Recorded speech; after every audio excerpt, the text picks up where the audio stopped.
From crease to crease and corner to corner, Bettor Hockey Now is NHL fantasy and betting done better.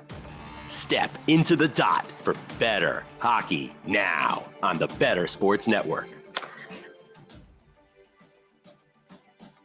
Welcome into another edition of Bettor Hockey Now here on the Bettor Sports Network and Fantasy Alarm. I'm Adam Bernard, and my defensive partner for today is Mr. Christopher Morais. Chris, at FuzzyChris91. How are we doing on this American Thanksgiving week? It's true. It is American Thanksgiving, or as Canadians like to call it, Future Thursday. We're just trying to survive, right? Hockey's in full swing. Our fantasy pools are going well for some of us. For others, we're trying to fix all the issues that we have, but we are thriving. Now, as you'll notice, our line mate, Mr. Anthony Rivera, not here today. He is under the weather, which I do believe is the case and is true. However, after the first Rangers-Devils game of the season not going the Devils' way, I do find it awfully coincidental. Feel better, Mr. Rivera, at Ant Rivera 86. Now, because of American Thanksgiving, do Canadians get annoyed at us because of the wonky schedule where you have a bunch of games today, then nothing tomorrow, then a bunch of games Wednesday, then nothing Thursday? Like, does that bother you? Like that you get like 2 days of no games because of us? You mean the NHL not accommodating Canadians? No. We're used to it at this point. Look, the NHL is not going to compete with the U.S. Thanksgiving in any way or football. I'm excited because there's going to be football on Thursday all day. I had to take advantage of that. Couple of days in the break there, that's fine. The season's a grind, so the time off is obviously welcome. And like I said, there's no shortage of sports. So if you don't enjoy football, that's unfortunate. Maybe you can check out, I don't know, basketball if you care about that as well. But I'm okay with it. I'll live with it. I will say, like, I understand, obviously, there's no point, and they don't need to play on Thanksgiving, and you're not going to compete against, what is essentially the NFL's holiday. But, like, to have no games on Tuesday, like, not even, like, one or two, just, like, I don't know, that's a little crazy to me, to have that 2 off nights in 1 week like that. But I think it's tough for people who have, like, families who now you have to spend time with those members of your family because you don't have an excuse anymore, right? So it's like, rest in peace to all the men out there who are going to have to watch, 90 Day Fiance or something like that on the Netflix. And there's no workaround of it. So good luck, my brothers. No. In this house, we have football on the TV on Thanksgiving. Now, I may have to relinquish the TV to my daughter, but then I will still have it on the iPad. So either way, it will be on and available for anybody who wants to watch. Okay. But we're a hockey podcast, so we're gonna get into some hockey here today. Of course, we've got our 3 periods. Today's team podcast. We're gonna talk about the red hot Vancouver Canucks. Got a little fantasy focus, but first up, let's get into quick hits here, and let's talk a little Patrick Kane. His signing is on the horizon as he recovers from hip surgery. It looks like he's going to be ready to go here. Of course, we've talked about this on and off throughout the offseason about where he could possibly land. And you're going to see the odds scroll on the bottom of the screen there. There are some of the teams: the Sabres at plus 200, Toronto at plus 250, the Panthers at plus 400, Detroit plus 700, Tampa Bay plus 1,000, and Dallas plus 1,500. Now, obviously, there are varying degrees of this being realistic here because the Maple Leafs would have to figure out cap space significantly for them to even have a sniff at him. But when you look at these teams, there are 2 ways to answer this question. Where would he be a good fit? Where does he end up? Are those answers the same or different for you? Well, he's not going to Toronto because Toronto, like you said, would have to do some cap gymnastics. And last time I checked, Patrick Kane doesn't play defense. So the last thing the Toronto Maple Leafs is another player that cannot defend or at least help their goaltending out. I want to say that it would be Buffalo, but I just don't think they're in a great position. They're not as good as they should have been out of the gate. So I don't know if he wants to go to a team like that, especially with the Tage Thompson injury. Like, I get it's home for him. And if he wants to do that on a team-friendly deal, sure, maybe he can help turn that team around. That is fine. To me, he's going to Florida. Whether it's the Panthers or the Lightning is to be seen. I think it's more likely that he goes to Florida Panthers. Even with, Barkov's going to miss the game on Monday, so we'll see how that goes. But there's room for him to play there. I think they could slot then Evan Rodriguez down to the third line center spot, which would be at home for him. They'd be fine. There's room on the power play. The Panthers are also getting healthy. Aaron Ekblad is back in the lineup. Brandon Montour is back in the lineup. This is a good hockey team. And like, not to mention, the Panthers have done all this without those two, and they sit, I think, second in the Atlantic behind the powerful Boston Bruins. So they have accomplished quite a bit. Patrick Kane can just go in there and just facilitate the puck around to some guys who can score goals. Carter Verhaeghe is there as well. Sam Reinhart is there. There's lots of good to talk about. Obviously, the Tampa Bay Lightning would be a great spot for him. He can facilitate the puck around. I just don't know if they need a player like that, right? Vasilevsky's coming back as well at some point. There's a lot of cap gymnastics for some of these teams, and I don't know if a lot of them want to go down that route of trying to accommodate, a player who's coming off hip surgery. And, what does he have left in the tank either? Like, he's not 22 anymore. You're getting an older version of Kane that doesn't play well defensively. So my money would be on the Panthers here with an outside shot that the Lightning land him. Let's just go team by team here. If the Sabres, like you said, had got off to a better start, it's the hometown team. I think there's more smoke. That the smoke to that fire is relevant. But I just don't think Buffalo has done enough, and I don't think Patrick Kane's going to sign up to potentially have a sniff at a wild card spot the last 2 weeks of the season. So they're out. Toronto's out. Dallas, same reason, because their salary cap situation is not great to make a guy like him fit. They're out. Tampa, I like the point you made. I agree. Florida is probably the best balance of a fit versus a need, and everybody being happy, and them having the players to overcome for his defensive liabilities. Same argument for Tampa Bay. Detroit, I think, is a better version of Buffalo, where they got out to a good start. They've come back down to earth a little bit recently. He can be a difference maker in the wings, I think, more, and push them to another level, maybe more than Buffalo. I just don't know if they're still at a place. I just don't know if that's a place where he could. He wants the playoffs, and I don't know if Detroit's ready in that spot yet. So I think, like you said, Florida with Tampa as a second team, but the Panthers, I think, would be the happiest fit for all.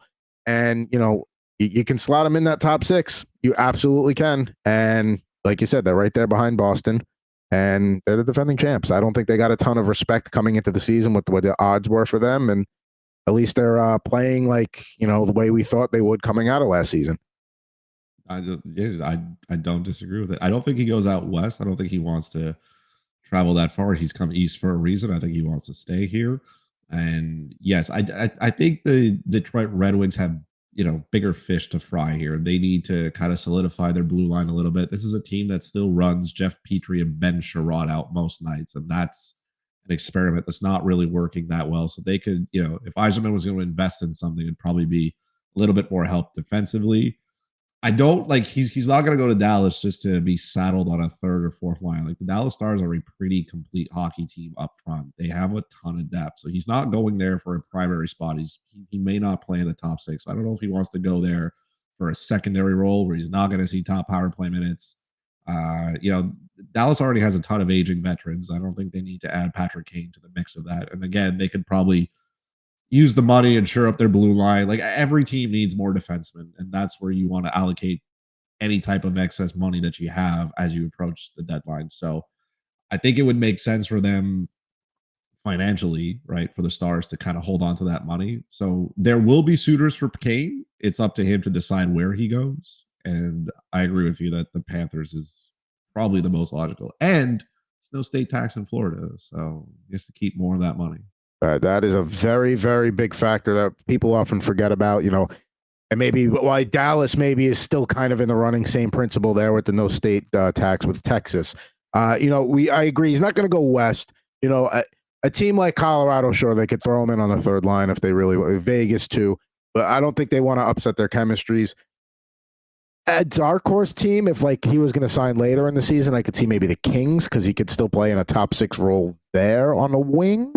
But again, I don't think he wants to deal with the travel of the West and the East. It's just so much easier. So yeah, it looks like Florida will be the spot for him. So we'll see what happens here in the coming days and how quickly this is going to happen for Kane or not. and where he lands. But we'll definitely have the latest for you on Bettor Hockey Now here on Fantasy Alarm and the Bettor Sports Network. Second period, we're going to talk about two teams that are surprising in second place at the week of American Thanksgiving. We'll talk about the Canucks later. Let's talk about the Flyers right now. Carter Hart having a strong year, especially by his standards, 6-3, 2.4 goals against and a 919 save percentage. Currently on a 5-game winning streak. John Tortorella, obviously a guy that's not going to let them go in the tank and let them play like crap. And if they do, he will rectify that immediately. I mean, just some stats to illustrate the point. Travis Konechny's got 11 goals on the year. Owen Tippett, 7 goals and 6 assists. He got off to a little bit of a slow start, but now he seems to be cooking. Bobby Brink contributing. Travis Sanheim stepped up this year on the blue line. When you look at this Flyers team, I mean, do we have to update where they are in the Metropolitan Division, where we think they're going to, where they rank overall? Or is this just all right, they're playing good hockey right now, but the Flyers are the Flyers. They'll be a top 5 team for the draft lottery come March, April. Man, I want to trust the Flyers, unfortunately, because like you said, John Tortorella is not he doesn't really care what the rest of us really think. Give them credit where credit is due, though. They have 8 players in the lineup with at least 10 points and some pretty different names. Sean Walker is one of them as well. Defensively, Bobby Brinks is another one. Cam Atkinson is there. Joel Farabee is there. This is a team that's getting a lot of offensive contributions from a lot of different players. And it's amazing what a healthy Sean Couturier can do to just balance the rest of that team out. We kind of forget that he was a really, really good player before he went down the path of just continuously being injured. Obviously, having Carter Hart there makes a difference because any team that has good goaltending will be able to get results. And Carter Hart is a good goalie. I think for the longest period of time, he was just saddled on a bad hockey team. We saw this with the Flyers last season. We saw them get off to that raging hot start and then just absolutely extinguish themselves. And they showed no compete. So I don't know how much I want to trust them. Do I believe that this is a team that should be sitting second in the Metro? No, they should not. The same conversation, by the way, for the Washington Capitals. They are sitting third in the Metro, and I don't think any of us had that in that realm. So do I think that the Flyers can compete? Sure. But there are a lot of teams below them, right? Specifically the Hurricanes, the Penguins, and the Devils that have some answering to do to the rest of us because we saw these teams as teams that can compete and win a Stanley Cup. We're talking about the Carolina Hurricanes and the New Jersey Devils. They have not done that. So the Penguins are kind of, they're there. I know you were hotter on them than I was. Yes. The Islanders are looking exactly as the Islanders should be. They're not getting the goaltending from from Sorokin, which is fine. He's on a mediocre hockey team. We could disregard the Columbus Blue Jackets as a hockey team. They barely exist. So I think that they can compete, but I don't know if they can really maintain this pace because there are some really, really good teams behind them. And once those teams start to figure out what they need to do, then it could be rough, some rough goes here for the Flyers. I think you can make the argument that they could, like you said, the Devils, Jack Hughes has just got back in the lineup recently. Timo Meyer's been in and out and has been underperforming. So some wrinkles to figure out there. Carolina's got the goaltending wrinkles to figure out. Pittsburgh, listen, I think they're a team that'll come on strong late in the year. I think they're doing what they should be, what I expected out of the gate, as high as I was on them. I didn't think they'd come out setting the world on fire. I thought they were a slow burn kind of team. After those 4 teams, and the Rangers, of course, who are flying right now, after those 4 teams, I think you can make the argument the Flyers might be that 5th best team if they can continue to play this way throughout the year. The Islanders are what they are at this point. Washington, I think, is going to, like you said, they got to come back down to earth a little bit. Columbus, we're not going to waste time talking about them. So I think as long as they're playing competitive like this and they've got the right mix, and as long as Carter Hart is playing like this or close to it, they're going to be in a lot of games they shouldn't. I mean, if you look at their recent games too, I mean, they beat Vegas recently. It's not like they're just beating, it's not like they're beating the Columbuses of the world and the Anaheims of the world and then getting stomped by the Leafs or whoever. They're in every game. Now, plus 520 to make the playoffs, as you see on the screen there. Probably still a little premature for that. But if we're still having similar conversations about the Flyers, once we turn the calendars to January, I think you got to really start giving them a little more respect and credibility that they could be a playoff team. They've also played the most games up till this point at 18 in their division. Again, we'll just disregard Columbus as even existing as a hockey team. So there are teams that have games in hand. You have to win those games, right? That's the number one thing. If you have games in hand and you lose them, then they mean absolutely nothing. The Flyers slowly have scored. They've scored 60 goals up to this year. That's pretty good. That's up there with some of the better teams in their division. So I think they're getting some scoring by committee here. And there's a lot of different players who are contributing, and that makes for some successful hockey teams. You're not going to have, I think, one guy just kind of blow it out of the water. Like, I don't think Travis Konecny is going to be a guy who's going to score like 40 goals, or Sean Couturier be that, 65, 70 point player. I think this is a committee, which is how John Tortorella has built some of his teams over the last couple of years here, which is a defense first mentality, be good in your own zone, kind of execute, take your opportunities when you get them, kind of just play a solid defensive game. And that's what we've seen them being able to do over the last 5 games. They've done that well, and they've played good competition. They've come away with their result. But again, how long can you do this against, really, really good teams that are coming? Because like you said, the Devils are still waiting for their lineup to be healthy, I would say, right? Like Nico Hischier is not there. Timo Meier has not been what he needs to be. The Hurricanes have 3 goalies on their team, right? We'll include Freddie Anderson there because he still exists. Each one of them has the same percentage below 900, which is just absolutely criminal for a team of their caliber. So at some point, reality may catch up to them. So they need to bank as many wins as possible up front, because those wins come March are going to be a lot harder to grasp onto. And you have a lot of games that you got to play in the division. Injuries are going to happen because they just do. It's hockey. I want to believe in them, but I'm not there yet. Not sold. And I'm never going to be a guy that roots for the Flyers as a Ranger fan. I if they stink forever, that's fine by me. Although I do like the orange jerseys, but when you get, like we've talked about, when you got a guy like Tortorella there, there's going to be a certain level that's acceptable every night, and if you're not to that level, you're not going to play and you're not going to be there. So we'll see if we're still talking Philadelphia Flyers hockey in a meaningful context over the next couple of months here. Third period, waiver wire for this week, fantasy-wise. Thomas Hertl and Wyatt Johnston were 2 guys you recommended last week. And listen, I know you might hear the name like Thomas Hertl and be like, why would you recommend? He's the only thing they got right now. And they do, as much as they suck, they're going to score points at some point. They're going to score goals. Hertl's probably the guy that's going to be involved. He's a guy that I've been keeping on my bench stash because at some point they will figure it out and be mildly competent offensively, and he's going to be in the center of that. Plus, he might get traded to a team where his value gets inflated. Now, who are you looking at for this week, Chris? This week, I got the cover boy again because, Charlie Lindgren has slowly put together a pretty respectable start to the year. I guess first quarter's been pretty good. He's quietly put up a 2.01 goals against average and a 940 save percentage. He's a big reason why the Washington Capitals are exactly where they are. And it's a small sample size. Sure. He's won 4 in a row. This is a team that, Darcy Kemper comes into it being the starter.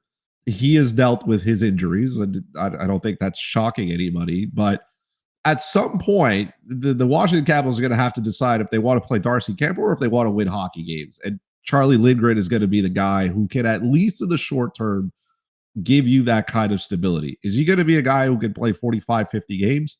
I don't know. Maybe he runs out of a little bit of steam here. But right now, he is the best option for that team to help them win. And he is 25% owned in Yahoo League. So that's kind of wild, though, that we've gotten to this point, to U.S. Thanksgiving, and 75% of the hockey, the fantasy hockey community is going, no, we don't need Charlie Lindgren. There's that, like, if you have Darcy Kemper on your team, then you have Charlie Lindgren by default. That's kind of like, there's no choice there because you have to kind of handcuff yourself to the backup because Darcy Kemper just can't stay healthy. And when he is in the lineup, he's not very good. So to me, I think there's an opportunity here. Goalies are like, you need them. You need to get as many as you can. Goalies get hot, goalies get cold, they get hurt, they struggle. They're team dependent a little bit sometimes. So anytime I can add a goalie who is giving me any type of production, I want to get my hands on him. And Charlie Lindgren is the one that just really stands out. Now, going back to last year, and we actually had the FSGA draft on right here a couple of months ago, and we talked about the importance of goaltending in that league. And last year, and having the handcuffs in that league. Last year, I had Darcy Camper, so I had to keep Charlie Lindgren in there for all the reasons you said. You can't rely on him to be healthy. And when he played last year, he did all right, and he's continuing to do that. So, I know we just talked about we don't have high expectations for the Capitals in the previous segment, but they're not in a similar vein to Philly. They're not going to get blown out every night. They may not win a lot of games, but they're going to be competitive, and he's going to be the guy that's going to be getting the starts, and Darcy Camper's not. So definitely a guy worth taking a look at and putting on your roster there for a little bit and seeing what happens. Now we head over to Fantasy Focus, and we're going to stay in the crease here. I'm going to talk about another goaltender, Mr. Cam Talbot. When we came into the season, we thought the Kings would have a goaltending share, or it was a 1A, 1B, with Talbot being the 1A, having a slightly higher workload than Phoenix Copley. That has not been the case. Cam Talbot, 9-3-1, one shutout, 930 save percentage, and a 2.02 goals against. Those are strong numbers through 14 starts. Came into the season, like we said, expecting a share, but now it's Talbot. He's going to have a little bit of regression. I don't think he keep these numbers up all year, but he is behind a strong team that plays defense. They're going to win a lot more than they lose. Even though it would be considered buying high at the moment, is he a guy that you should go out and acquire because we're getting a nice sample of what he's going to be throughout the season and solidify your goaltending spot? Now, I ask this as a guy who's got Devon Levi and Philip Gustafsson in a lot of leagues. So that's why we're talking about. I had Phoenix Copley, right, in the MSGA league, and that has not worked out well. So we have parted ways with his existence. I think here's the thing for me for Cam Talbot, right? Coming into tonight, of the goalies who start or to play at least 10 games, he is first in goals against, first in save percentage. He's ahead of Aiden Hill, who plays on the defending Stanley Cup champion team. So I think the problem with Cam Talbot is always going to be his health, right? Like, he was brought in here to maybe play 60% of the games, and that is just not going to happen because Copley can't stop a beach ball. And it's drastic to see the numbers in it because they both play for the same hockey team. The LA Kings are good defensively. They're also a team that can shoot the puck and score goals. So this is it. Like, he's got support. He doesn't have to be this good, but he is. If I own him, I'm looking to try to get, I'm looking to flip him. I'm looking to get an asset that I can really hold on to. And I'm probably trying to buy low on some goalies who have gotten off to a terrible start. Right. So Alexander Gorgiev's got a whole bunch of wins, but he doesn't have any of the numbers to support him. So he is he's paying tribute to Martin Jones at this point, which is just collecting wins without doing a single thing to earn it. His goal saved above expected is in the negative. So he's hurting his team. The same thing, right? We mentioned Ilya Sorokin, right? Like, he's going to get better. He's a good goalie. He's maybe on a bad team. So if I'm not buying the sauce with Cam Talbot because I don't want to buy into his health long term here. I think it would be better if he played about 45 games a year. Ideally, that would be the number for him.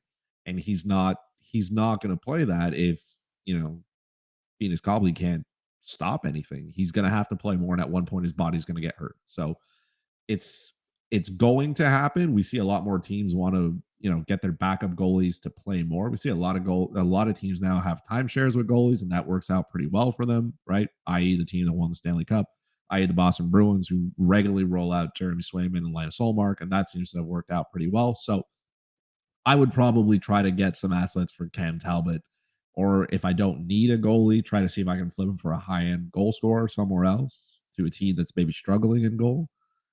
Because if you waited on your draft to pick up goalies, like, Thatcher Demko is on this list. John Gibson has come alive. Welcome in. Carter Hart was another one, right? Jordan Binnington is there as well.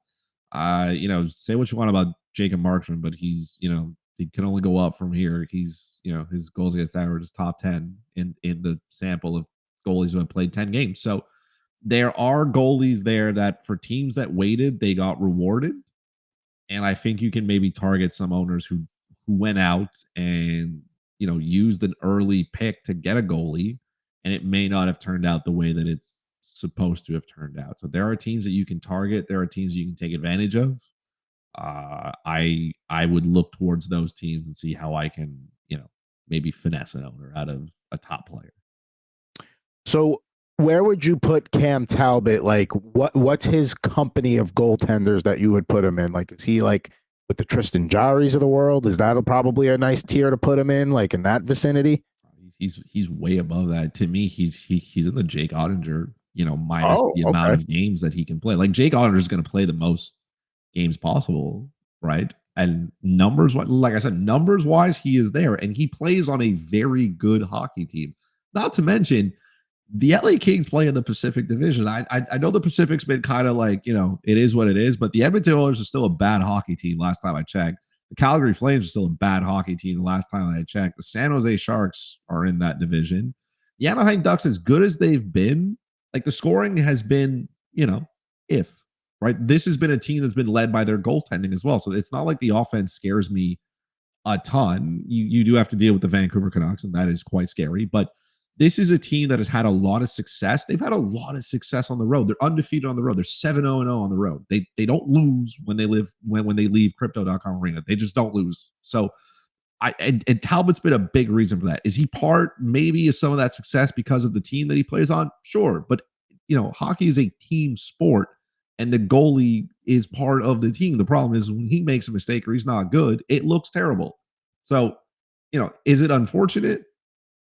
Maybe, right? I know some people don't want to have that conversation because they're looking at the name and they're not looking at the stats. But like, if I'm trying to trade him, or if somebody's inquiring about it, I'm looking for a maximum amount. I look at him as in a top 5 category of a goalie because again, Phoenix Copley's not stealing any starts from him. As a matter of fact, he's doing the exact opposite. He is forcing Cam Talbot to play more games, which is not something I want because I want him to be at the maximum efficiency that he can be. So if I can try to target an owner that's got one of those high end goalies, maybe he wants to give up on them a little bit early, right? I'll throw Igor Shesterkin in there as well. Somebody who's trying to maybe give up on those starting goalies somewhere. That's the type of return I'm looking for, or a top 15 point getter.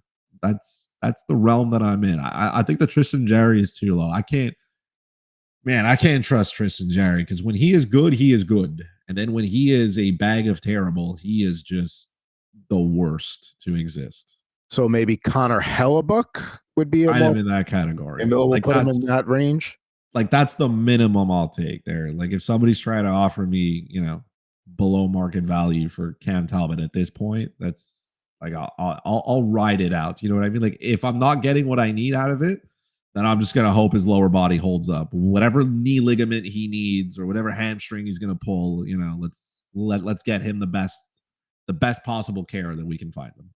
And the other thing with Talbot too is like the health is a concern, but LA is going to be in a tight division race. Regardless of how you feel the rest of the division, them and Vegas are going to be neck and neck down the stretch, which means comes fantasy playoff time, Cam Talbot is, as much as they would like to rest him and give him more nights off, they're probably not going to be in a position to be able to do that where they're going to need those points. So that's another thing you're looking for too. It's never too early to start thinking about fantasy playoffs and those games in March and April and which teams are going to be going towards their goaltenders that they're going to really just ride them 4 out of every 5 nights, or which teams might have a little bit more of a cushion where they're going to rest their guy a little bit for the playoffs. So those are things to keep in mind too. And Cam Talbot, I don't see either the Kings or the Golden Knights building such a cushion of a lead that, they're going to be able to rest either of their guys down the stretch. Now, a team we're not mentioning in the Pacific right now, or that we're about to, is the Vancouver Canucks as a top 3 team out there.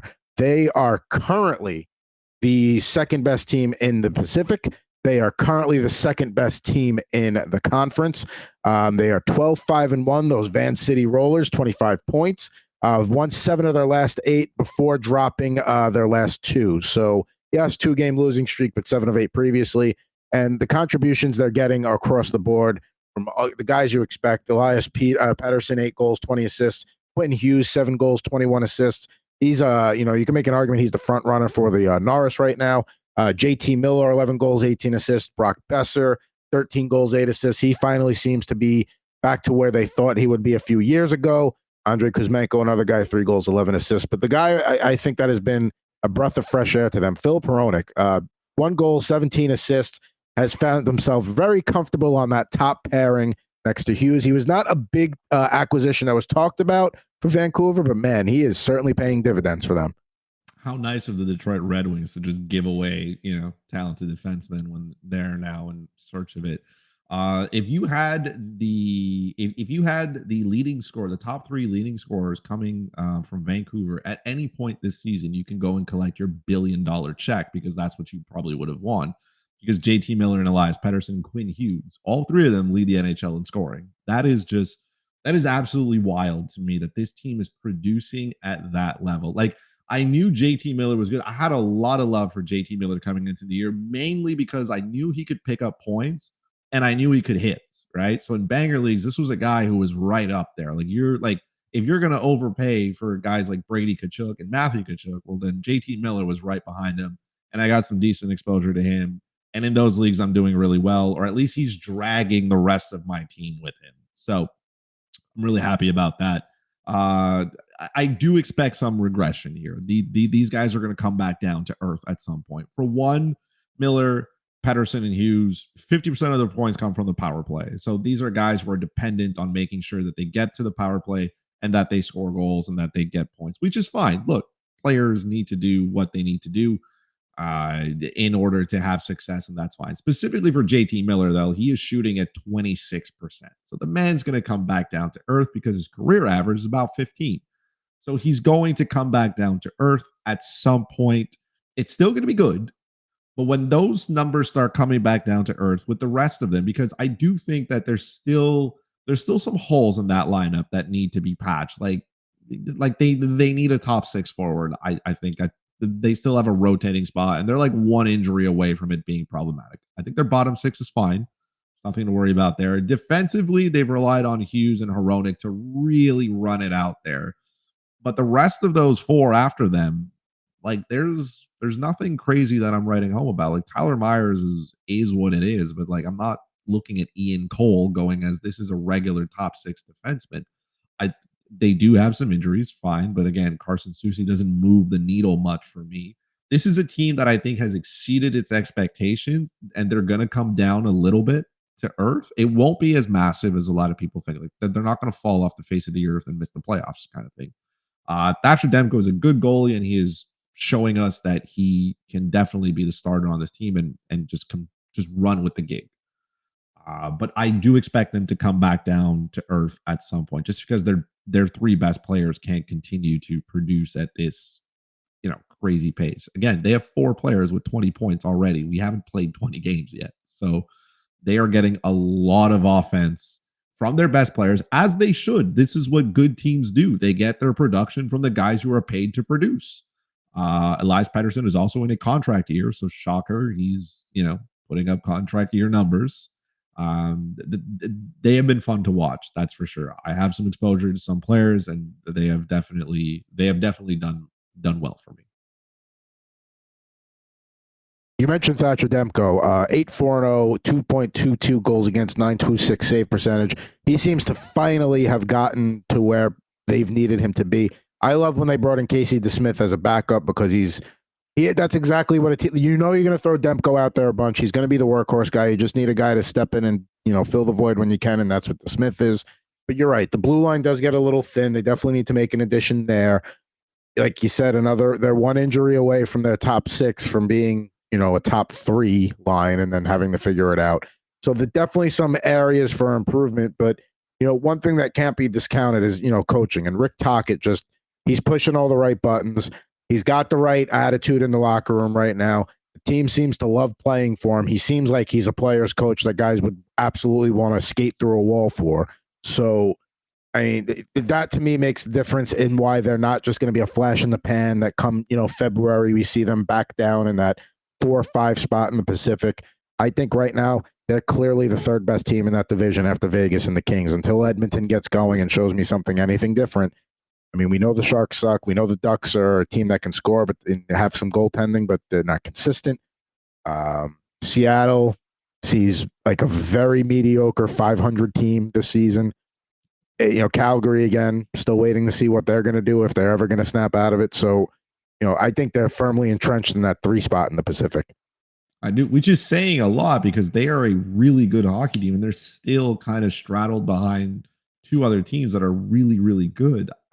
again, they need some pieces. Not to take anything away from Phil DiGiuseppe, but it's not a top 6 player.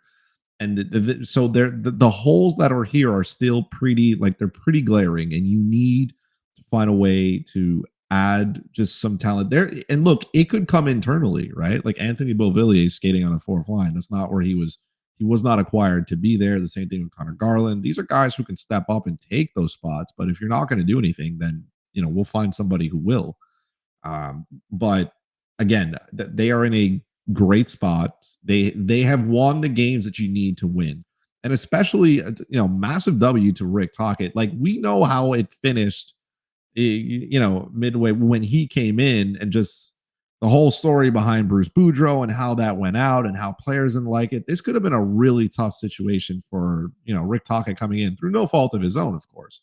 But the team has rallied behind him. They seem to be buying into the message. He's getting the most out of his best players, which is, I think, what every coach wants. You want your best players to really succeed and have success. And when you do that, the rest of, all those guys are buying into it afterwards. The best players are having the best career years possible. Like, even the same thing for, Quinn Hughes. Quinn Hughes' career high in goals is 8. He is at 7 right now. So, again, a little bit of regression from a defenseman who's shooting, I think, 15 or 16%, which is like 3 times what his, career shooting percentage is. But, Rick Tocchet has got them buying in. They're a dangerous team to watch. Every night when they go out there, they look like a good team. Every team's going to slide a little bit. That's okay. Brings them back down to reality for a little bit. But I think this is a team that can at least compete for the top of the division. I don't think they win it. But some negative regression is coming. It's not going to be that bad, though. We don't have to panic. We just, gravity. What goes up must come down at some point. When you look at, okay, it's still early in the season. We're nowhere near the trade deadline yet. But just looking at potential targets that Vancouver could look at to upgrade their forward situation. Problem is, a lot of these unrestricted free agents are on teams that are going to be, well in the playoff race themselves, and they're not going to really be looking to move them. But 2 names I see, on November 20th. Anthony Mantha from the Capitals. That's a guy that you can potentially, have some middle 6 depth there. Jakob Silfverberg from Anaheim is a guy that, hey, if you're trying to make a playoff run and you want somebody that's been there before, and listen, he's not the player he used to be, but so, look at Vegas last year. Just sometimes having guys like Jonathan Quick and Phil Kessel in the locker room, not even dressing, can make a difference. Silfverberg would still dress and make a so those are 2 names I look at right there. Like I said, a lot of these players you look at, they're on teams that are going to be competing for playoff spots themselves. Maybe a Vladimir Tarasenko if Ottawa's not really in the running at that point. That's another name you could look at as well. But, we'll see what happens. But nonetheless, they like you said, they've been a very fun team to watch, especially for me on the West Coast. Hey, if the Canucks are playing, I'm watching. Like, there's no 2 ways about it.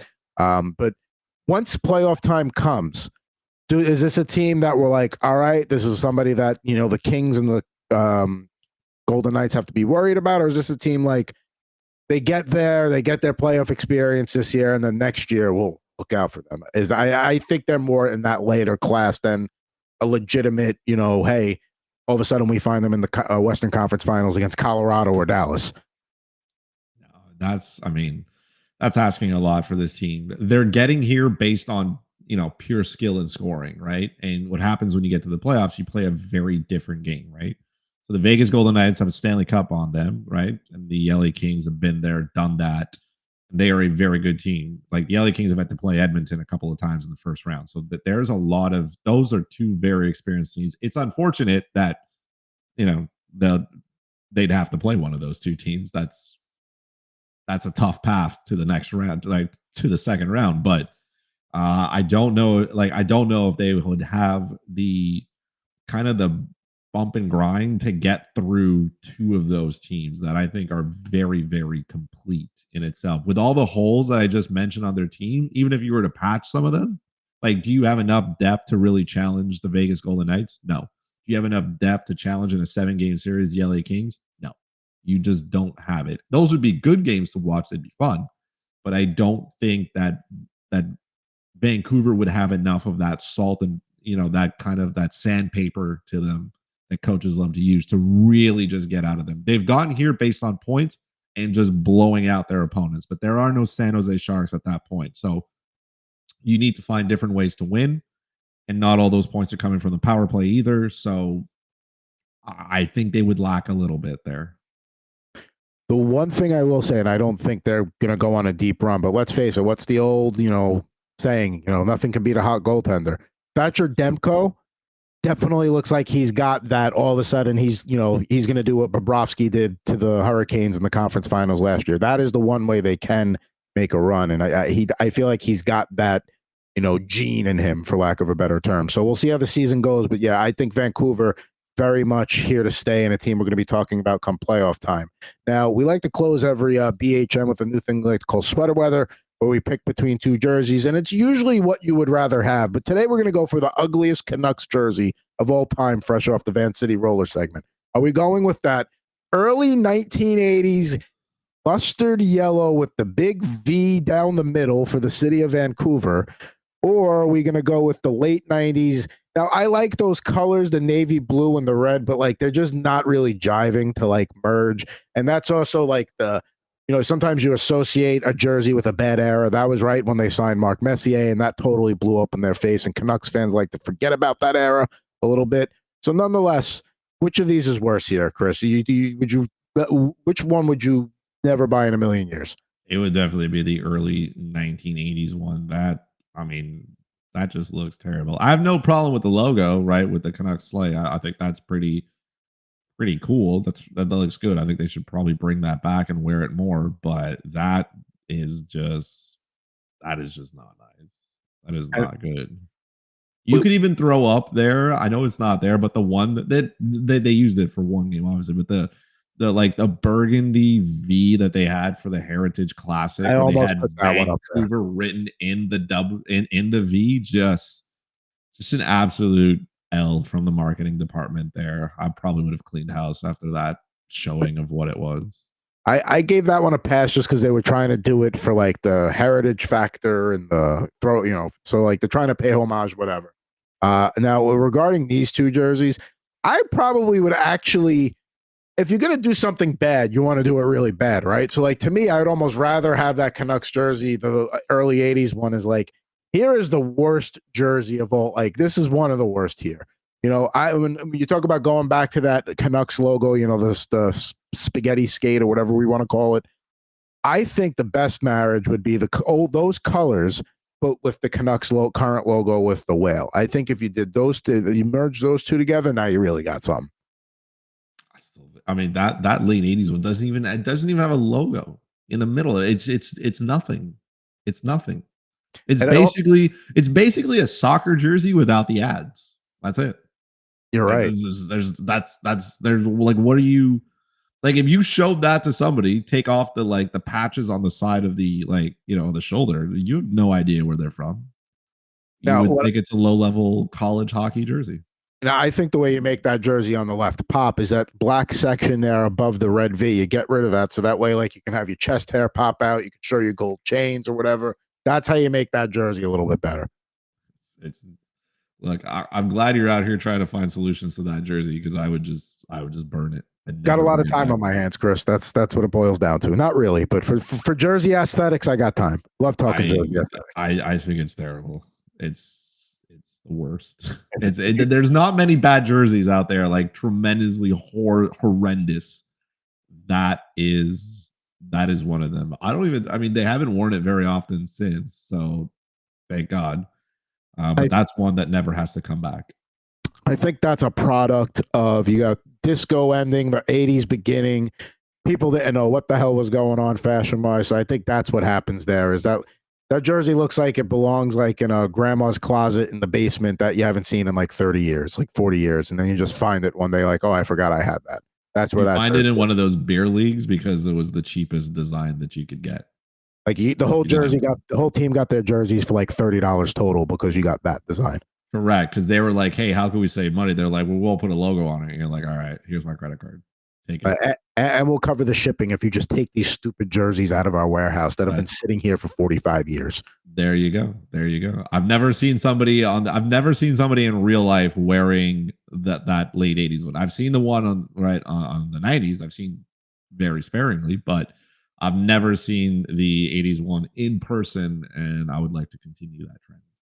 If you are a beer league team that has that jersey, please reach out to either at Pucking Thoughts, at Fuzzy Chris 91 with a picture, or at Rivera 86.